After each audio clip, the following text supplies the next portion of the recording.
let's go out and have a front that nobody should see you cry. I'm like, why? I want to cry. If I feel like crying, I shouldn't cry. But that's the thing, right? And the thing about this is that if you are not aware, that's where we're going, of yourself, how do you grow? If you don't know who you are, how do you know if it's working or if it's not? Right? Now, what it is, I love this picture because it just fills me with so much joy every time I see this. It's a journey towards self-awareness. That's what it is. And growing through your life experiences. That's essentially what it is.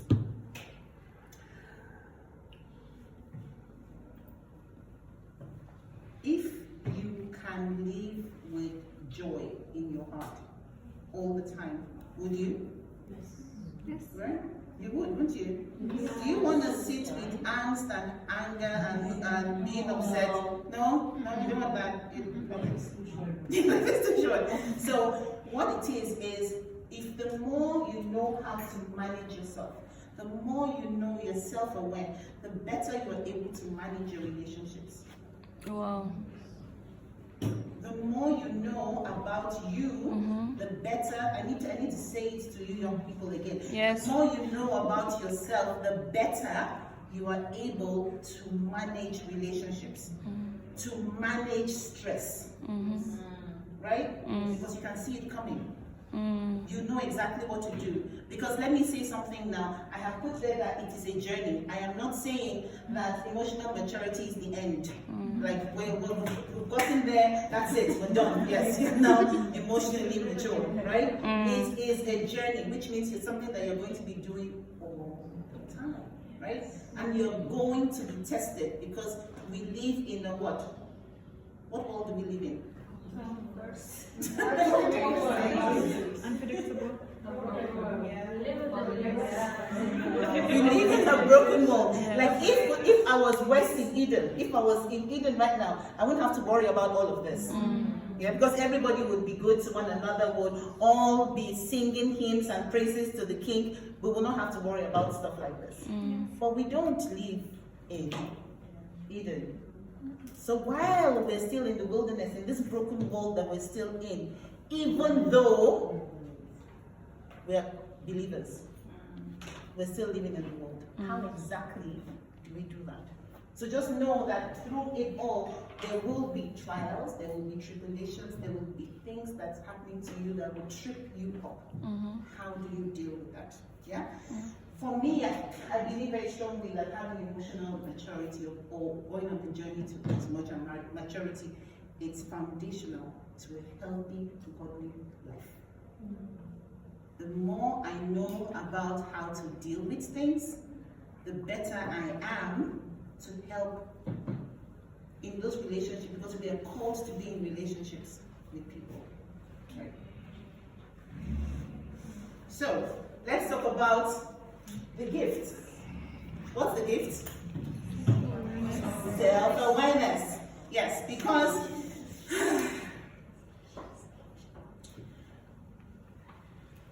we cannot change what we cannot see. Wow. Can I say it again? Yes. Please. You cannot change what you cannot see. If you can't see it, how do you change it? I had a story once about back in the old days, and they were saying something like they didn't know that before the white men came to Africa that we didn't have mirrors. So we could not see our reflections. We couldn't see ourselves. We didn't know what we looked like. The only way I would know is if other people knew me. They knew they could describe me, but I had no idea what I looked like. And that's why, when they came, one of the few things they were bringing to Africa at that time was mirrors. Because people were fascinated that they could finally see themselves. The only time you could actually see yourself is you went to the river, and the river is white, they want all clear water, so you can't see yourself. So imagine if they had a blemish on their face. Or something was there. There's no way they can see it unless somebody tells them. Like, so they can't change it because they couldn't see it. So that is the gift of self-awareness that we have. Now, I kind of like, when I was thinking about this talk, I likened it to a car. And being self-aware. Knowing that we don't know. So car manufacturers have done what? They know that we can't see the blind spots, right? Mm-hmm. There's some parts of when you're driving and a car is coming at that point where car A is coming. If he gets into that red area, I won't see him. Even if I'm looking, I can't see him. So what have they done? They've put, for the newer cars, they've put blind spot indicators on the cars. So even if you don't see it coming, you know it's there. Mm-hmm. Now, what happens when we ignore the signs? Because most times people will give you a sign. If there's stuff that, thank you. You're going to have an accident, right? Because if somebody is, for instance, if someone is trying to tell you about stuff that you're not aware of, and you ignore it, what happens?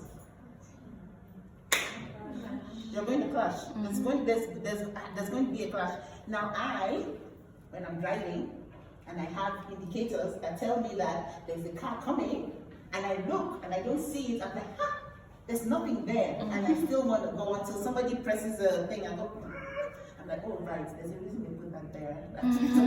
I'm supposed to actually use that. And for me, I think it's also indicative of our relationships, right? With one another. If you don't know, you don't know. And we have to know that we don't know. So, as much as when we're asking ourselves the question for you to describe yourself, you're only describing what? What you know. That's all you're describing. You're describing what you know. But what you don't know is where? In your blind spot. And it affects us in various ways. Like professionally, it can mean it can mean we'll have problems at work. If you don't know your blind spots, right? That means that when you're dealing with people, you would get a repetition and you wonder why. Why do people say this about me? Personally, it could be if you're ignoring the things that you're weak in or your strength, it could mean that you will not grow, right? And spiritually, it means that there will be a lack of accountability in your faith journey because you don't know. Right? So, what do you think we can do? Learn ourselves. How? What's the question? What can you do to eliminate, well, we can't eliminate it because you always have, to help you know some of those blind spots? What are one thing you can do? Yeah. Having some quiet time with ourselves. Quiet time with yourself, okay? Yeah? Sorry? Get some awareness about things. How do you get awareness? Yeah? I think also getting accountability partners, someone who you can, I mean, a lot of times we don't see what we do by ourselves, so someone who can at least pinpoint something that you do and you can do. So accountability. Usually when I already make a mistake for wrong side at work or in a relationship, then after several months, then I realize that it was a mistake. It wasn't my emotional at that time, it was my emotion. Yeah. And then actually I didn't see it on that time. Yes, that's true. So, yeah, you're going to say something? I was going to say, the universe has a way of taking us things all the time. Sometimes you have to prepare yourself to be ready to get it. But sometimes you're even told, you do this. And it might be mother, father, but you say, no. Mother, father, who listens to those ones? You have to prepare yourself to say, whatever I'm told, okay, I'm going to be ready. It hurts, yes, but I'm going to listen to it. Okay, so in essence, we are told, right? That's what we're all saying, that we are told. And who is the one impartial person that can tell us about our blind spot.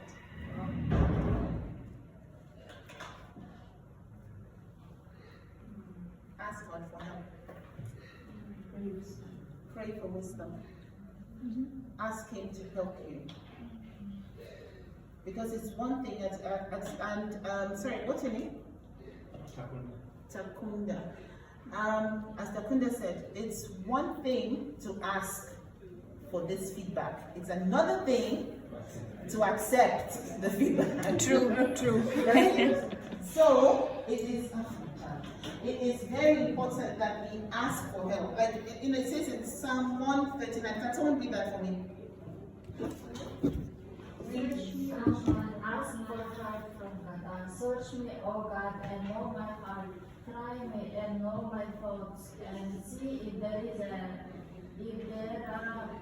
many grievous way in me, and lead me in the way everlasting. So we're asking God for certain things. We're asking Him, try me, and if they're grievous ways, show me that they are, and lead me. I don't know about you, but I want to go west. I want to actually get into Eden. And it's a lifelong journey of just walking my way back there. So constantly asking God for help, especially when I am being the most stubborn. Like when I feel like my God rest their soul, both of them are dead now. My parents would be telling me things, and I used to just roll my eyes. What do these people know? Like they're not in this new world. This is 20th, 19th. As my daughter was saying, the 1900. That's where I was born. But it's important to ask for discernment, for ask God to show you what areas do I need to work on, and trust that He will guide you through that process. Right? What's your name? Sheena. Sheena talked about asking a trusted friend. Someone that we trust. Ask for help from people, from trusted people. It could be family, friends, mentors, co-workers.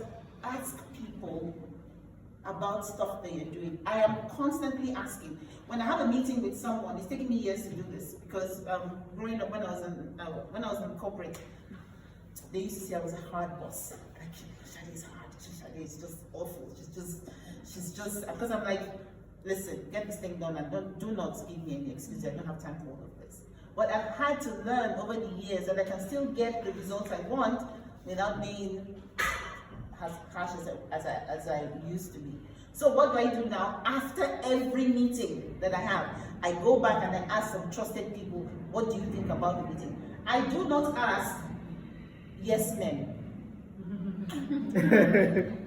I don't ask the people that I know will tell me what I want to hear. Do you know who I go and meet? I go and meet the people that I know are exasperated with me. The people that I know are not my biggest fans. They are the ones I ask, because somewhere in there, even if maybe it's not all true, I would get the truth. So that's why sometimes we need our competitor or enemy. So they wanted to hurt us, but they are correcting us. Yeah, exactly. That's exactly right. You need to. It says in Proverbs, I love this saying. It says, "Faithful are the wounds of a friend, profuse Are the kisses of an enemy. Oh. As my mother used to tell me, if I did not love you, I would not do this thing I'm doing to you. I'm like, you don't love me. I don't understand why you're behaving this way to me. Yes. I think that also takes some humility, because I know, like, I've had to learn that over the years of, like, even when people quote unquote hate you or they don't like you and they say something against you, there's some truth in that. Like, you need to ask yourself, what could, I know this person doesn't like me, blah, blah, blah, but don't be so quick to dismiss what people tell you and then say they're your enemies. Because sometimes we designate people the title enemy because they don't tell us what we like to hear. So I think it takes some humility as well with that. And also it takes practice. Like, guys, I need you to know that all of this won't happen in one day. Like, there's still stuff now that someone will tell me, I'm like, oh, she doesn't like me, that's why. But you know, it might take some time. I go and say, you know, Shadi, just think up, just listen to what they're saying. I had a case exactly like yours in the workplace, and I had somebody who I didn't get along with at all. You know, and then she went and she's like, oh, this, and I was really very cross with her. I'm not doing all of those things. But what I did was to go back and think that, okay, you know what? Maybe she is exaggerating. She's pulling those things apart. She's making a mountain out of a molehill, but there's a molehill. Yeah. There's something. There's something that she started to make a mountain out of. So, for instance, it's part of what Elizabeth was saying about human intelligence. I found that as a Nigerian, I'm loud. Yes. So, dealing with Kenyans, they're not. So, when I'm talking to a Kenyan, they think I'm shouting. Right? Like, oh, I don't understand why Shadi is shouting. I'm not shouting. I'm just saying. But what I had to learn was to moderate my voice when I'm dealing with certain people. When I'm with my Nigerians, I cannot do any such thing. I shout as much as I want. But I had to learn to moderate my voice. I didn't see it before. Before, it was in my blind spot. It was stuff I didn't know about myself. I'm like, how can you say I'm shouting? I'm like, I'm actually one of the calmer Nigerians. I'm not like them. I'm calmer. But you know, I had to find out. So it's very important. And you're right, you have to practice humility. You need to practice humility. You need to say, what if there's some truth in what these guys are saying? Yeah. You need to practice that. Yes. I just want to add, like, even as we're asking for help, we should be mindful, because we have some friends or even family, they want to tell us what you want to hear. Like, they're not telling us the truth. And at the end of the day, it's going to hurt us more, or they're not helping us. So we need also to be mindful with the people who are. I said before, don't always go and meet. It's good to get validation. Yeah. Like, oh yeah, you're doing a good job. Like after I did the training once, and I asked the people like, hey, what did you guys think of it? They're like, oh, I did a great job. I'm like, okay, thank you. Yes. All right. How can we improve? Like you've told me all the nice things I want to hear. That's great. It's good to know. Yes, was interactive, was this, was that. But how can I improve? And the minute I said it that way, I got the feedback I was looking for. Yes. Right? Yeah. They weren't saying, it wasn't like they were being mean to me. They're like, oh, Shani, maybe you could add some case studies. Maybe you could do this. I'm like, fantastic. Thank you. That is very helpful to me.